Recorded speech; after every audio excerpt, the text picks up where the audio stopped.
Un aplauso se le da a cualquiera, pero la gloria solo se le da a Dios. A su nombre, bendito el Señor. Puede abrir su Biblia, hermano, en Lucas, Evangelio, según San Lucas, capítulo 4, versículo 24 al 27. Evangelio según San Lucas, o Evangelio de Lucas, capítulo 4, vamos a leer del versículo 24 al 27, por favor. Todos vamos a participar de la lectura. Si hay alguien que no tiene Biblia o no trajo su Biblia, procure hacerse al lado de alguien que le pueda compartir la palabra. Es muy importante que podamos leer, ojalá, de la misma Biblia, amén. ¿Ok? Usted puede tener la Biblia en el celular, bueno, pero no pierda la costumbre de ¿qué? Mire, de traer su Biblia, su palabra, la palabra, la física. Esa no se bloquea ni, ¿cierto? Ni se descarga. Ella está siempre lista ahí ¿para qué? Para utilizarla, amén. Entonces, no perdamos ese buen hábito, porque es un hábito, ¿cierto? Un buen hábito, y es tener la palabra del Señor. Capítulo 4 de Lucas, versículo 24 al 26, vamos a leer todos con la bendición del Padre, del Hijo y del Espíritu Santo. Y añadió: de cierto os digo que ningún profeta es acepto en su propia tierra, y en verdad os digo que muchas viudas había en Israel en los días de Elías, cuando el cielo fue cerrado por 3 años y 6 meses, y hubo una gran hambre en toda la tierra. Pero a ninguna de ellas fue enviado Elías, sino a una mujer viuda en Sarepta de Sidón. Y muchos leprosos habían en Israel en tiempo del profeta Eliseo, pero ninguno de ellos fue limpiado, sino Naamán el sirio. Y al oír estas cosas, todos en la sinagoga se regocijaron, se llenaron de ira. Amén. Incline su rostro y vamos a darle gracias al Señor por su palabra. Padre, en el nombre de Jesús, te damos gracias por esta tu palabra, que al ser predicada, Señor, será como una semilla que cae en buena tierra en nuestros corazones. Yo te pido, Padre, que el Espíritu de Dios hoy prepare cada corazón como un terreno fértil, abonado, Señor, y regado para recibir tu palabra, para que esta palabra no vuelva vacía, sino que dé fruto, Señor, en nuestros corazones. En el nombre del Padre, del Hijo y del Espíritu Santo. Amén. Puede sentarse dándole gloria al Señor.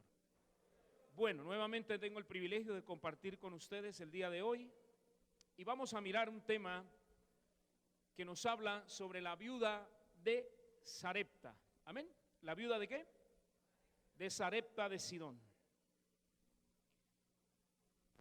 Jesús, en el versículo 24, dice, y añadió estas palabras, dice, de cierto os digo, podríamos decir que Jesús dijo ahí, les juro que ningún profeta es que acepto en su propia tierra.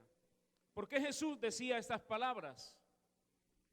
Jesús había iniciado su ministerio público en Cafarnaún, una ciudad marítima alrededor del lago de Galilea en el norte de Israel. Y las palabras que él utilizó para iniciar su ministerio fue: el tiempo se ha cumplido, el reino de los cielos se ha acercado, arrepentíos y creed en el Evangelio. Hizo milagros en este lugar. Por ser un puerto marítimo, pues convergían ahí muchas culturas. Pero dice que decidió ir a Nazaret, un pueblo en Galilea, en el norte, o una ciudad donde Jesús se había criado ahí. Jesús no era nacido en Nazaret, había nacido en Belén de Judea.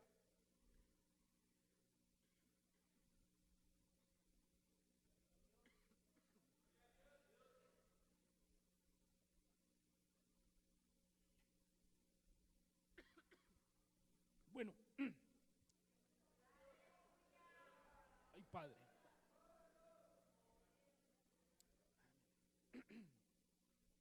Pero dice que fue a Nazaret donde se había criado, y no pudo hacer muchos milagros allí a causa de la incredulidad de estas personas. Su niñez y su juventud la vivió en aquella ciudad, en Nazaret. Por eso se le llamaba Nazareno. Era muy reconocido en aquel lugar. Sus amigos, sus vecinos y toda la gente del pueblo sabía que él era el hijo de María y José y que se dedicaban al arte de la carpintería. También estaban con ellos sus demás hermanos y hermanas, y era una familia reconocida de ese lugar. Y debido a esto, el pueblo de Nazaret fue un pueblo que no recibió a Jesús ni creyó en él como el Mesías. Tuvo muchas dificultades Jesús quizás al enseñarles a ellos, y dice que no hizo allí muchos milagros a causa de ¿qué? De la incredulidad de estas personas.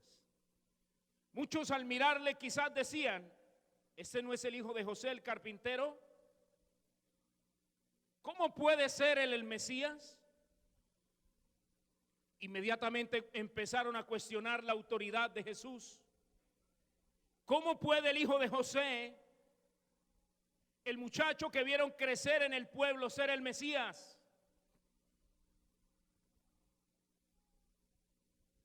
Esto fue el impedimento que no permitió que Jesús realizara muchos milagros en este lugar. Mucha gente vino a él siguiéndolo por lo que había sucedido en Cafarnaúm. Pero al llegar a Nazaret, él tuvo que decir ahí en el versículo 24: de cierto os digo que ningún profeta es acepto en su propia tierra. Acto seguido a estas palabras, Jesús pone dos ejemplos del Antiguo Testamento para demostrar que en el pueblo de Israel no había la fe suficiente para creer en él como el Mesías. Y el primer ejemplo que él toma es el ejemplo de la viuda de Sarepta de Sidón. Y él dice que en los tiempos de Elías, al haber una sequía tan impresionante, Elías no fue enviado a una de las viudas de Israel. Yo le pregunto, ¿será que en ese tiempo en Israel había más viudas? Había muchísimas quizás. Pero dice la Biblia que no fue enviado a ninguna de esas viudas, sino que Dios le dijo a Elías: vaya a Sarepta de Sidón, un pueblo gentil, un pueblo que no pertenecía a Israel, y allí he dado la orden de que se te sustente. Y dio el ejemplo también de Naamán el sirio. Cuando hablamos de Siria estamos hablando de una nación que tampoco pertenecía a Israel. Y dice el Señor que en Israel en ese entonces había muchos leprosos para ser sanados, pero que a ninguno de ellos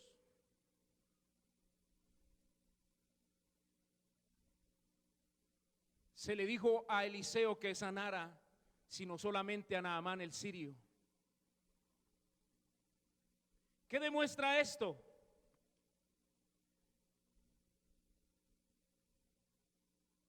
¿Qué demuestra esto? Que lo que impide que la gloria de Dios se manifieste en nuestras vidas es la falta de fe. A su nombre. A su nombre. Primero de Reyes, capítulo 17, Vamos a entrar a mirar un poco más sobre este pasaje de la viuda de Sarepta. Primer libro de los Reyes, capítulo 17, versículo 8 en adelante.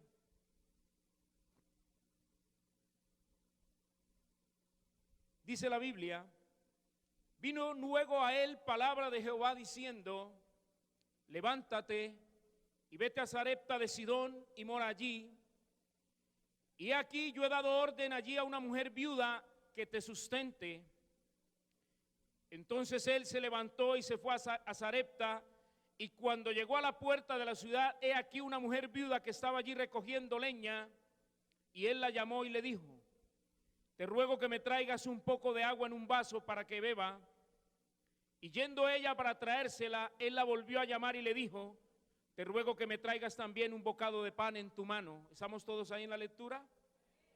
Y ella respondió: vive Jehová tu Dios, que no tengo pan cocido, solamente un puñado de harina tengo en la tinaja y un poco de aceite en una vasija.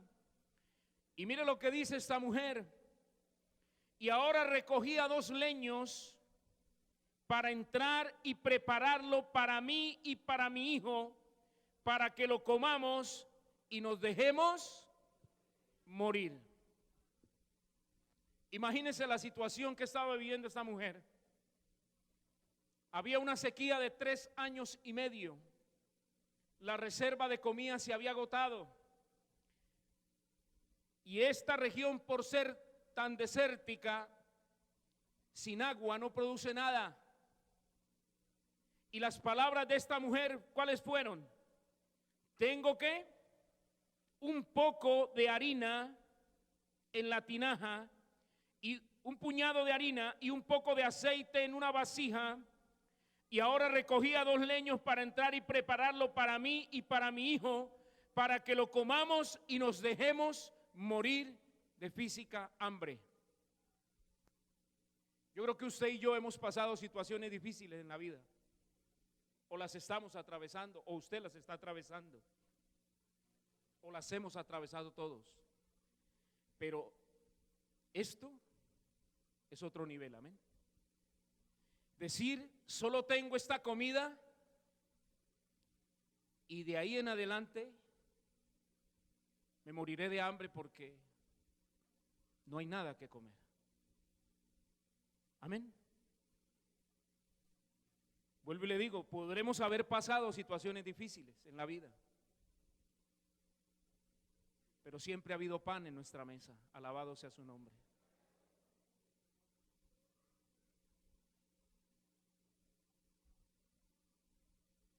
Pero podemos tomar de aquí un principio espectacular para nosotros. Y es que en el verso 13, Elías le dice: no tengas temor y ve y haz como has dicho. Y esto es clave, hermano, en la situación que usted está viviendo. Frente a la prueba, frente a la dificultad, pueden suceder 2 cosas.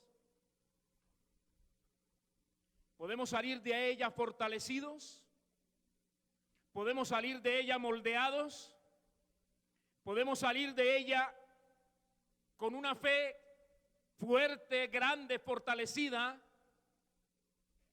o podemos amargarnos, resentirnos y quedar frustrados. En la prueba pueden suceder esas 2 cosas en su vida. Puede salir triunfante, puede salir fortalecido. Job dijo: me probarás y saldré como el oro. Pero hay personas que en la dificultad y en la prueba sucumben. Y hoy hay miles de creyentes en el mundo apartados del Señor, porque en la prueba que vino a sus vidas sucumbieron. Amén. Todos tenemos que ser probados. Y lo que se está probando es nuestra fe, nuestra confianza en el Señor. Yo quiero que volvamos al verso 13. Y Elías le da una palabra de aliento a esta mujer y le dice: no tengas temor. Porque en medio de la situación, de la adversidad, de la lucha, de la prueba, de la circunstancia, lo que está siendo probada es su fe y la mía. Y algo que viene a nosotros para tratar de robar nuestra confianza en el Señor es el temor. ¿Qué va a pasar mañana? ¿Qué sucederá? ¿Podré salir de esto? ¿Será que voy a resolver la deuda? ¿Será que el problema se resuelve? ¿Cómo se resolverá? Y empezamos nosotros allá a meditar en la noche en el problema. Y esa noche hasta usted no duerme, ¿cierto? ¿Le ha pasado? Eso nos ha pasado a todos. Y allá en la noche pensando, ¿qué pasará? ¿Cómo será? ¿Por dónde será? Y ahí, meditando ahí en el problema. Y el temor está ahí, el temor viene a nuestro corazón. Por eso Elías le dice a esta mujer: mira, mujer, no temas. Y si usted está pasando por cualquier situación o esté viviendo como esté viviendo, Dios le dice: mire, no tema. Dios ha prometido algo, hermano, y es que Él nunca nos va a desamparar. Amén. Aunque tu madre se olvidare de ti, dice Jehová, yo no me olvidaré de ti. Te tengo que, mire, esculpido en mi mano derecha. De algo tiene que estar usted seguro, hermano, y es que Dios le ama. Dios le ama no porque seamos perfectos. Dios nos ama no porque seamos valiosos. Somos valiosos porque Dios nos ama. Por eso Elías le dice: mujer, no temas, no tengas temor. Y Dios le dice a usted en esta noche, hermano, no tengas temor. Yo quiero compartirles algo que me sucedió. Usted irá otra vez con sus testimonios. Amén. Yo tenía un trabajo muy emocionante. Yo salía a trabajar en las calles y yo veía cómo sucedían cosas, ¿cierto? Hombres armados. Te dirá, ¿qué hacía el hermano? Yo vendía pan. Entonces yo iba por los negocios y yo veía que robaban a este, robaban a aquel, sacaban un arma allí, sacaban un arma allá, y yo en medio de toda esa acción. ¿Ve? Era muy emocionante. ¿Ve? Un día llegué a un sector de la ciudad allá fuerte y yo vi 3 muchachos allá. Cuando yo bajé a la peatonal, yo vi 3 muchachos en modo atraco. ¿Usted sabe cómo es en modo atraco? Ellos estaban con chompas, con capuchas acá, ¿sí? Y todos con la mano aquí metida. Y están en modo atraco. Pero cuando yo di el paso a bajar, yo ya estaba ahí y yo intenté retroceder. Claro, yo lo veo y yo hago esto. Cuando yo hago esto hacia atrás, mire, hermano, sentí la voz de Dios en mi interior. Pero Dios no estaba molesto conmigo. ¿Sabe cómo estaba Dios? Indignado. Porque una cosa es que usted esté molesto y otra cosa es que usted esté indignado. ¿Sabe qué me dijo el Señor? Así me lo dijo: no te he dado espíritu de cobardía. Y yo me estremecí. Por dentro yo me estremecí, dije: amén, Señor. Porque fue tan fuerte como Él me habló, que no estaba molesto Él, estaba indignado conmigo. Y yo dije: amén, Señor. El espíritu que usted me ha dado no es un espíritu cobarde. Y me fui hacia donde estaban esas personas. Y pasé y ellos se quedaron ahí quietos. No me dijeron nada. ¿Ve? Y yo atendí al cliente y me fui. Luego el Señor me enseñó, me dijo: no le tema al que mata el cuerpo, mas al alma nada puede hacer. Por mucho lo que ellos me podían haber hecho era haber matado este cuerpo, nada más podrían haber hecho conmigo. Pero hermano, usted tiene que estar convencido de algo, que Dios le ama y que ni la vida ni la muerte lo podrán separar del amor de Dios. Si usted llegase a morir, si yo llegase a morir, ¿sabe qué sucede? Estaremos con el Señor. A su nombre sea la gloria. Ahora estamos ausentes del Señor. Y usted no va a buscar por allá quien le quite la vida. Dios sabe el día que vamos a partir de esta tierra. Pero si eso llegara a suceder, estaremos presentes con el Señor. Sea que muramos o que vivamos, del Señor somos. Y a Él sea la gloria para siempre. Amén. Por eso el Señor le dice: no tema. Por mucho que le suceda, se morirá. Y si se muere, llegará a su presencia. Entonces no tema. No tema ninguna circunstancia que viva aquí en la tierra. No tenga temor. Dios está con usted. Y Elías le dice a esta mujer: mujer, no temas, no morirás, sino que la harina no se acabará y el aceite no menguará. Y esta mujer creyó esa palabra. Pero ¿por qué no fue a una viuda de Israel? ¿Por qué no fue a una viuda de Nazaret? ¿Sabe por qué? Porque Israel no creyó en Jesús como el Hijo de Dios.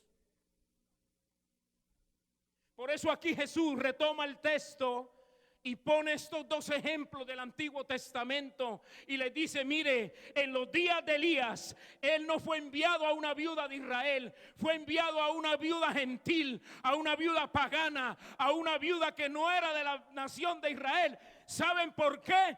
Porque ustedes son incrédulos.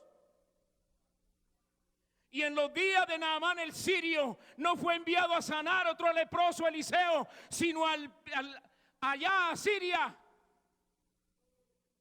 Porque allá sí creían que el poder de Dios reposaba sobre esos hombres. Y por eso usted puede ver la reacción de aquellos judíos fariseos, hijos del diablo. ¿No dicen amén? Sí, porque querían matar al Señor. ¿Él no le dijo? ¿O no le dijo así? Hermano, es que usted predica muy fuerte. El Señor una vez le dijo a los discípulos: ¿ustedes también se quieren ir? Y Pedro le dijo: Señor, ¿a quién iremos si solo tú tienes palabras de vida eterna?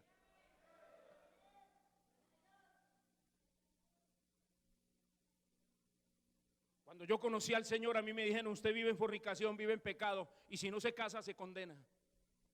Y yo entendí que tenía que tomar una decisión. Amén. Y aquí estoy. Dice el verso 28, Lucas capítulo 4, verso 28. ¿Qué pasó con esta gente? Al oír estas cosas, todos estos hijos del diablo que estaban en la sinagoga se llenaron de ira. 29, por favor. Y levantándose, le echaron fuera de la ciudad. ¿Sabe por qué lo llevaron fuera de la ciudad? Porque allá era donde mataban la gente. No la mataban ahí en el mismo pueblo. Lo llevaban afuera para matarlo. ¿Y qué hicieron? Le llevaron hasta la cumbre del monte sobre la cual estaba edificada la ciudad de ellos y después de despeñarle, apedrearlo allá abajo. ¿Y qué dice el otro versículo? ¿Se acabó ahí? No. Mas él, ¿qué hizo? Pasó por en medio de ellos y se fue. A su nombre. Mire, hermano, estos hombres se llenaron de ira y querían matar a Jesús antes de tiempo. Porque Jesús les estaba diciendo: ustedes son una generación incrédula. Y les estoy comprobando con 2 ejemplos que ellos conocían, porque eran ejemplos de la ley, y fue el ejemplo de la viuda y del leproso Naamán el sirio. Retomemos el caso de la viuda. Esta viuda creyó el mandato divino y solamente con este puñado de harina y esta tinaja y esta pequeña porción de aceite fue alimentada por más de 3 años y medio, mientras la tierra volvió a producir en aquel entonces. Yo quiero que miremos, o voy a leer a favor de ustedes un comentario que tengo acá que me gustó mucho sobre esto, y quiero que ponga atención a algo, y vamos a retomar de aquí otros principios para nosotros. Y dice, debemos darle a Dios una oportunidad. ¿Una oportunidad de qué? De bendecirnos. Este pasaje de la viuda nos enseña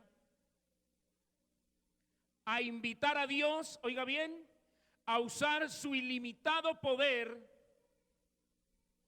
en el contexto de nuestros limitados recursos y circunstancias.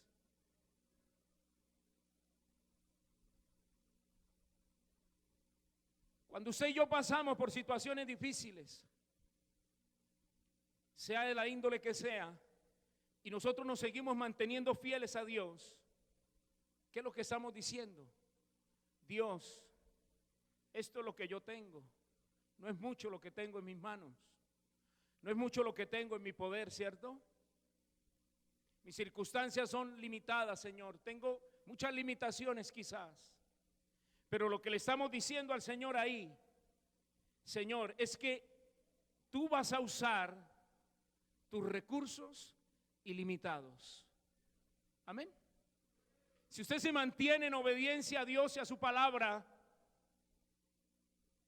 Dios va a usar de sus recursos ilimitados para venir a suplir la necesidad limitada que usted tiene. En este pasaje encontramos 2 importantes principios para nuestra edificación, y el primero es que debemos ofrecer a Dios primero. Cuando la mujer le dijo a Elías, yo voy a preparar un pan allá y me lo voy a comer y nos morimos de hambre, Elías no le dijo, bueno, quizás Dios se equivocó y me mandó al lugar equivocado porque esta señora no tiene nada que comer. No, él no le dijo eso. Volvamos nuevamente a Reyes. Miremos el versículo 11. Y yendo ella para traérsela, él la volvió a llamar y le dijo, te ruego que me traigas también un bocado de ¿qué? De pan.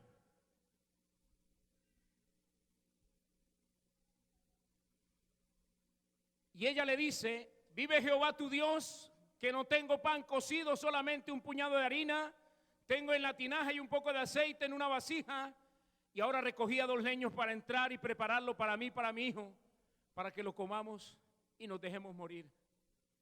Pero mire que el profeta ante este cuadro, él le dice, vaya primero y prepáreme una torta a mí.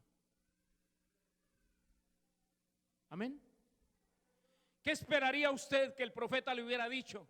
Oiga, mire mujer, yo traigo de allá de Israel unos bolívares o unos pesos.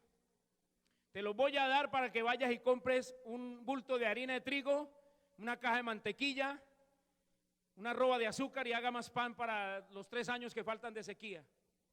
No. Hermano, la Biblia dice que al que tiene se le dará más. Y al que no tiene, al que tiene poco, dice, aún lo poco que tiene se le quitará.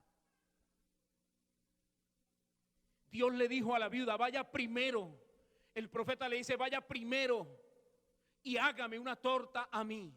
Y yo decía: qué hombre tan atrevido, decirle eso a una mujer que tenía la comida de su hijo. ¿Qué nos está enseñando Dios aquí, hermano? Que no importa la situación que usted esté viviendo, Dios siempre espera que en la situación que usted está viviendo, usted sea el que tome la iniciativa. Usted debe tomar la iniciativa. Dios no le está diciendo: yo le voy a dar. Él está diciendo: tome usted la iniciativa. ¿Qué tiene en sus manos? Mire, hermano, Dios ha puesto semilla en sus manos. Nadie puede decir que Dios no ha puesto semilla en sus manos. Pero muchos se comen la semilla y no la siembran. Entonces Dios aquí le está diciendo: tome usted la iniciativa. Deje el miedo y empiece a actuar sobre lo que Dios ya le ha dicho. Empiece a actuar sobre lo que Dios ya le ha puesto en su corazón. Yo no sé a quién Dios le está hablando, pero Dios le dice: tome usted la iniciativa con lo que le he dado, con lo limitado que tenga, hágalo y yo haré que eso no mengue y que eso rinda para lo que usted ha planeado.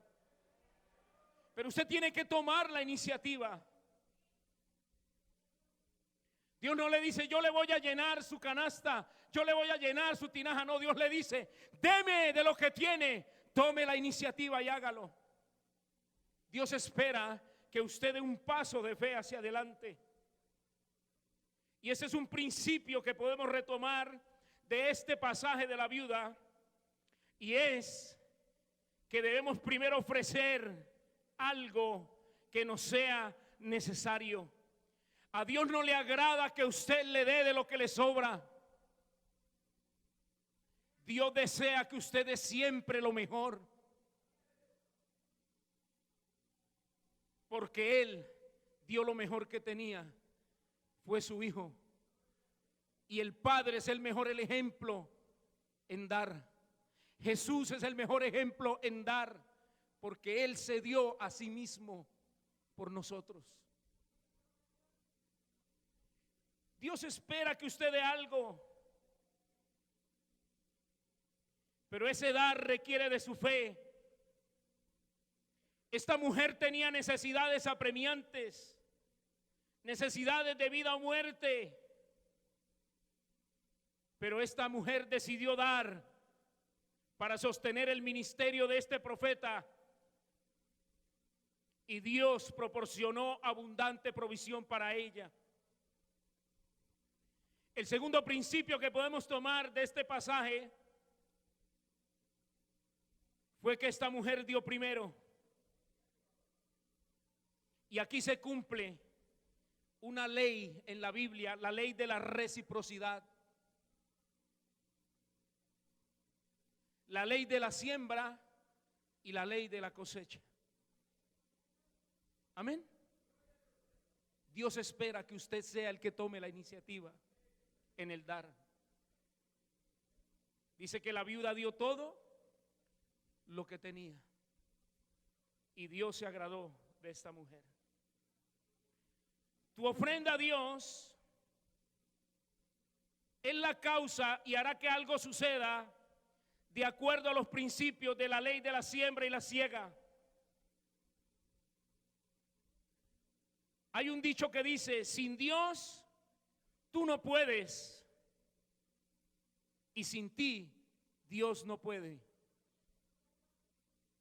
Dios necesita de su iglesia para que llevemos la palabra, para que le sirvamos, para que continuemos la obra de Jesús aquí en la tierra. Somos nosotros la iglesia. Y nosotros sin Él no podemos. Pero Él tampoco puede continuar la obra de su Hijo Jesús en la tierra si su iglesia no la hace. Y es una ley de una reciprocidad. Es como Dios diciéndonos: mire, yo me hago cargo de lo suyo, Pero ¿usted qué? Hágase cargo de lo mío. Y es establecer el reino en los corazones de las personas. Amén. Dios lo hace. Y aquí en el pasaje de esta mujer podemos ver esto. Ella dio a Dios primero. Y Dios la usó para que el ministerio de este profeta continuara. Amén. A su nombre. A su nombre. Esta mujer hizo el pan y se lo dio al profeta. Para ella no fue fácil hacer esto, pero demostró tener fe al servir al siervo de Dios, antes de servirse a ella misma y a su hijo. Entonces sucedió el milagro. La harina y el aceite no se acabaron.